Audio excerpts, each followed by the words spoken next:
Chapter 33. The Plt-Mrtns. Ill fares the land, to hastening ills a prey, where wealth accumulates and men decay. Princes and lords may flourish or may fade. A breath can make them, as a breath has made. Ye friends to truth, ye statesmen who survey, the rich men's joys increase, the poor's decay. 'Tis yours to judge how wide the limits stand between a splendid and a happy land. Deserted Village, Goldsmith. On the following morning, the crowned heads of 6 Martian kingdoms, with their cabinet officers and suites, assembled in the audience room of the chateau.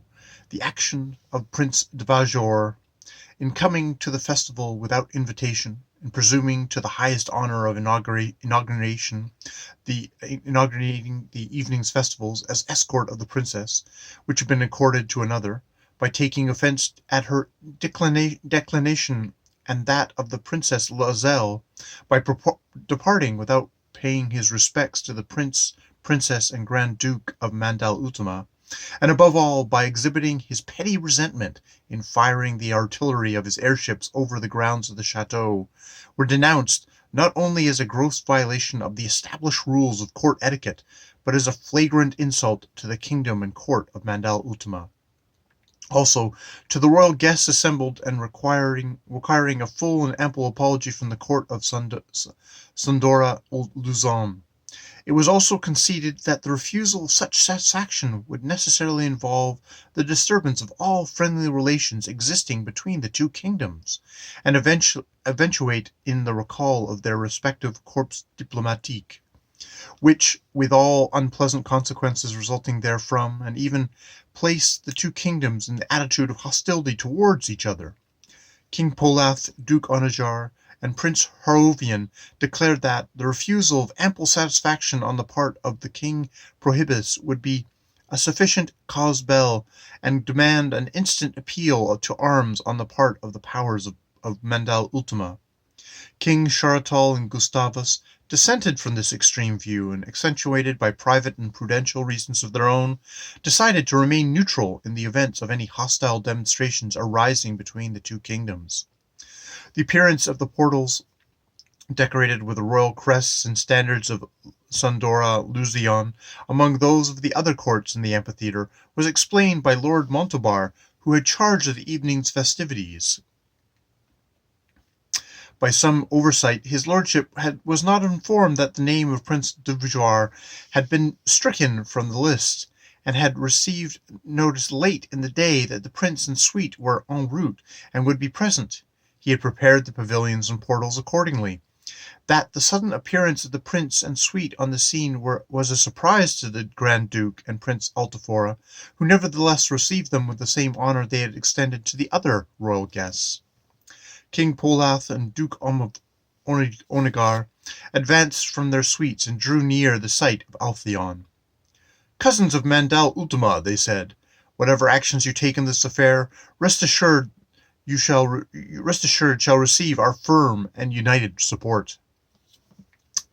"Thanks, dear friends," replied Althelion and Altafora, and they joined hands.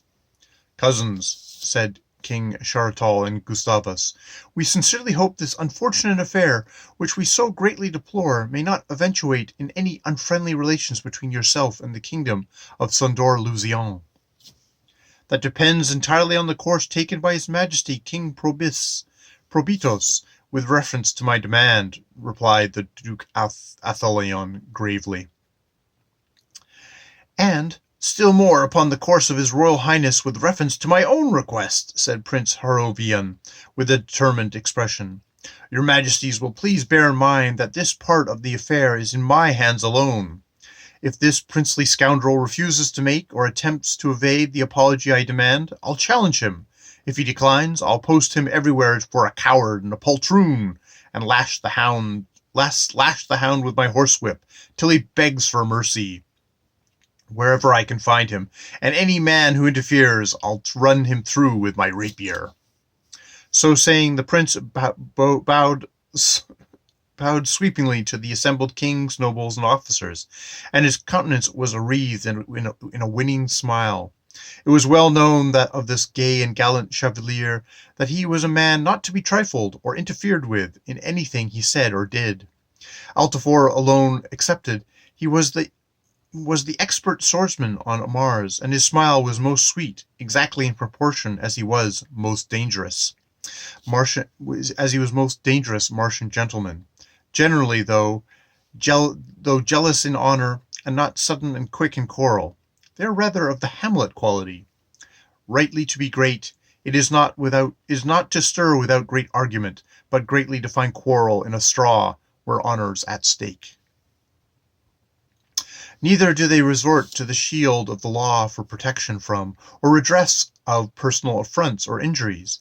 It may perhaps please some of our terrestrial carpet kings and knights and fashionable bloods to know that le code d'honneur is in full flower among the royal and aristocratic circles of our Martian brother planet, and affront calls for personal redress are adjusted not by law courts, nor the cold-blooded trigger and bullet, but by that time-honored weapon whose nice manipulations require coolness of nerve, agility of movement, suppleness of wrists, and quickness of eye, and which was regarded in our gone days not only as an elegant accomplishment, but as an essential branch of the education of a gentleman.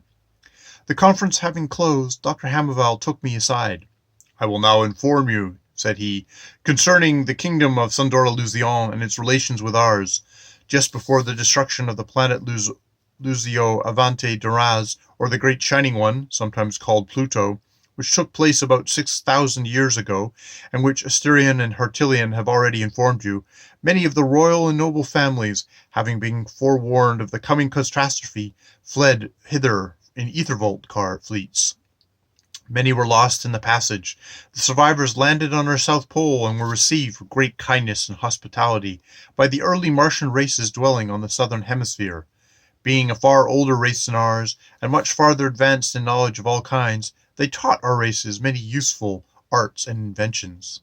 Physically, they were a magnificent race, great of stature, and of remarkable personal beauty, as is seen in our renowned Leviathan tamer Hertilian and his brother Bendoiath, who are lineally descended from one of the most distinguished Plutonian kings, but the majority of the others were morally corrupted and utterly godless. They formed marriage alliances with many of our races, and as time passed on, increased greatly in numbers and power, made war on the surrounding nations, extending their conquests, reducing to their sway or absorbing the other races.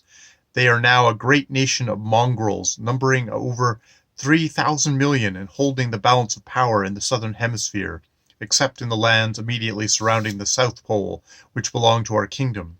Their wealth and power are enormous, their character is overbearing and aggressive, and although we in our brother kingdoms endeavor to keep on quasi-friendly relations with them, to avoid the unpleasant consequence of open rupture, still we have been compelled to forbid any of their people from entering our dominions, except under special regulations.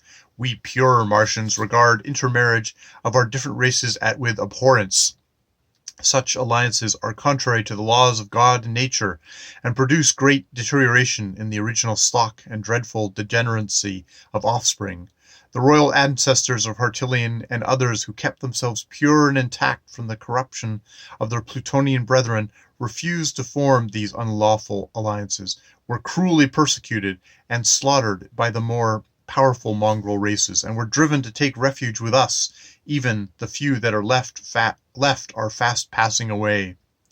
Many years ago, one of the princes of our royal house eloped and married the son of one of those of Plutonian Martian emperors. The foolish act of this forward princess was a source of great mortification and sorrow to our kingdom. From her has descended through a line of crowned heads the present emperor, Probitos Hoshuzan, a weak monarch, mentally and physically, but possessing many good qualities. He and his son, Prince Diovujar, are the only representatives of the male branch of that family closely related to the house of Thulvar, of which the only survivors are the Grand Duke Altafora and Sulima. Duke Athalion is childless, Should our beloved prince and princess die without offspring, according to the laws of our kingdom, our throne and scepter would fall to Probitus, or Prince Diovajar, or his eldest lawful male descendant. But Diovajar is so universally detested by our people that any attempt on his part to assume sway over us would inaugurate a revolution. He is deeply in love with Prince Selima, has solicited her hand in marriage, and is ardently pressing his suit, but with what chance of success you may easily imagine, for she would throw herself into the raging sea sooner than join her hand with his. It strikes me, said I, he has thoroughly killed what little chance he may have ever had by his insolent act. We terrestrians would call his Royal Highness a consummate fool. It seems to be the general impression that, if she refuses to accept his offer, which she certainly will, he will endeavor to induce his father to enforce his suit by an appeal to arms, and if he can bring him over to his views, the tocsin of war may sound in our kingdom before this year is out.